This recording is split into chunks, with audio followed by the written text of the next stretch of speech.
Hello students, आज हम इस ऑनलाइन क्लास में 11th क्लास की केमिस्ट्री सब्जेक्ट की यूनिट 4 से एक बहुत ही महत्वपूर्ण टॉपिक लेकर आए हैं जिसका अध्ययन करेंगे, जो है सहसंयोजी बंध तथा सहसंयोजकता, जिसे हम इंग्लिश में कहते हैं कोवैलेंट बॉन्ड एंड कोवैलेंसी। इस टॉपिक को भी आप लोग हाई स्कूल में पढ़ चुके होंगे। तो सबसे पहले सहसंयोजी बंध क्या है। क्वेश्चन आता है कि what do you mean by covalent bond और what do you mean by covalency. तो कोवैलेंट बॉन्ड क्या है और कोवैलेंसी क्या है, इसमें क्लास में हम अध्ययन करेंगे। सहसंयोजी बंध क्या है, सबसे पहले इसे समझ लीजिए। दो ऐसे परमाणु जिनकी विद्युत ऋणात्मकता में बिल्कुल अंतर नहीं होता या बहुत ही कम अंतर होता है, और उनके मध्य जब बराबर की इलेक्ट्रॉनों की साझेदारी होती है तो जो बंध बनता है उसे सहसंयोजी बंध कहते हैं। जब दो परमाणुओं के मध्य एक एक इलेक्ट्रॉन की साझेदारी होती है तो दोनों परमाणुओं के मध्य जो बंध बनता है उसे एकल सहसंयोजी बंध कहते हैं। और जब दो परमाणुओं के मध्य दो दो इलेक्ट्रॉनों की साझेदारी होती है तो उनके मध्य जो बंध बनता है उसे द्विसहसंयोजी बंध कहते हैं। और जब दो परमाणुओं के मध्य तीन तीन इलेक्ट्रॉनों की साझेदारी होती है तो उनके मध्य जो बंध बनता है उसे त्रिसहसंयोजक बंध कहते हैं। इन बंधों को क्रमशः single bond, double bond, triple bond यानी सिंगल डैश, डबल डैश और ट्रिपल डैश लगाकर प्रदर्शित करते हैं। जब दो परमाणुओं के मध्य एक एक इलेक्ट्रॉन की साझेदारी होती है तो एकल सहसंयोजी बंध बनता है, उसे हम सिंगल डैश लगाकर प्रदर्शित करेंगे। जब दो परमाणुओं के मध्य दो दो इलेक्ट्रॉनों की साझेदारी होती है तो उनके मध्य द्विसहसंयोजी बंध बनता है और उसे हम डबल डैश लगाकर दोनों के मध्य डबल डैश लगा देंगे तो प्रदर्शित करेंगे उसे। इसके बाद जब दो परमाणुओं के मध्य तीन तीन इलेक्ट्रॉनों की साझेदारी होती है तो त्रिसहसंयोजक बंध बनता है और इसे प्रदर्शित करने के लिए दोनों परमाणुओं के मध्य तीन डैश इस तरह से लगा देते हैं। तो सहसंयोजी बंध एक सहसंयोजी, द्विसहसंयोजी और त्रिसहसंयोजी बंध आप लोगों ने पढ़े। और दोनों परमाणुओं के मध्य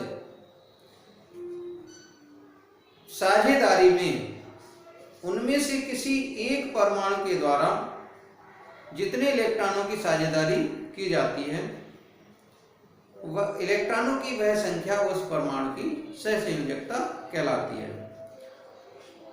तो इस तरह से सहसंयोजकता क्या है वो भी आप लोग समझ गए होंगे। उदाहरण के कौन कौन से हैं इसको समझ लीजिए।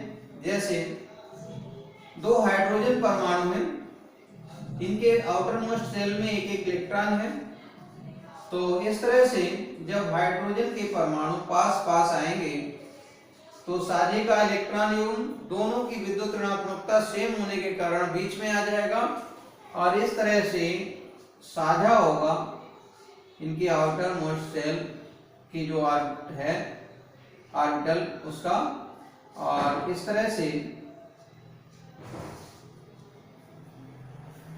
हाइड्रोजन अणु बन जाएगा। हाइड्रोजन मॉलिक्यूल बनके तैयार हो गया। इसी तरह से ऑक्सीजन के आउटर मोस्ट सेल में दो इलेक्ट्रॉन का साझा होगा आउटर मोस्ट सेल से, और वैसे होते हैं 6 इलेक्ट्रॉन। इस ऑक्सीजन के भी दो इलेक्ट्रॉन साझा करेंगे इस तरह से चारों इलेक्ट्रॉन बीच में आ जाएंगे।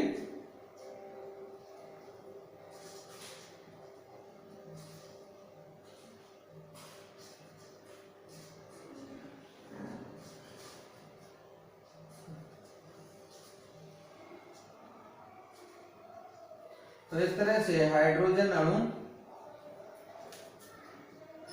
बन के तैयार हो जाएगा। इसके बीच में दो बॉन्ड हो जाएंगे। सबसे पहले इसमें हम हाइड्रोजन वाले में भी बॉन्ड दिखा दें, तो इस तरह से H2 अणु बन जाएगा और इस तरह से ऑक्सीजन अणु बन जाएगा। इसी तरह से नाइट्रोजन में 3-3 इलेक्ट्रॉनों का साझा कर देते हैं।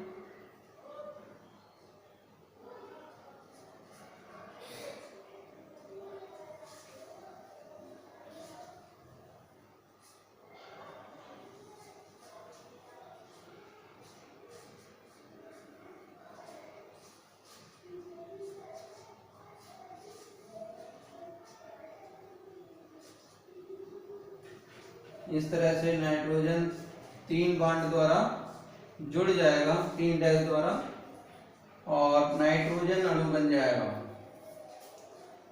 इसी तरह से H और Cl को ले लेते हैं एग्जाम्पल के रूप में। Cl के आउटर मोस्ट शेल में 7 इलेक्ट्रॉन है, हाइड्रोजन के 1 है।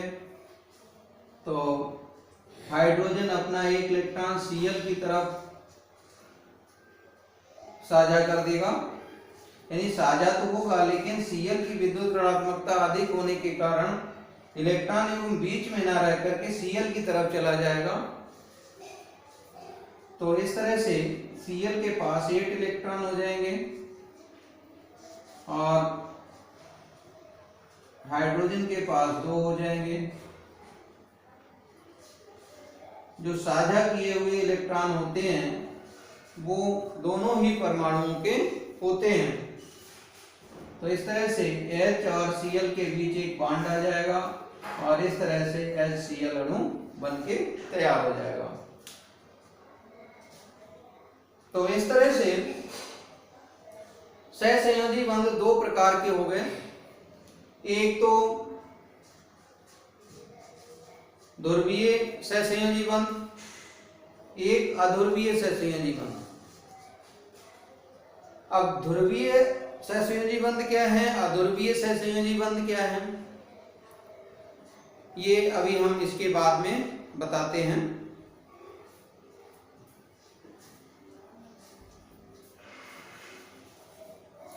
तो सबसे पहले अध्रुवीय सहसंयोजी बंध। अध्रुवीय सहसंयोजी बंध नॉन पोलर कोवैलेंट बॉन्ड।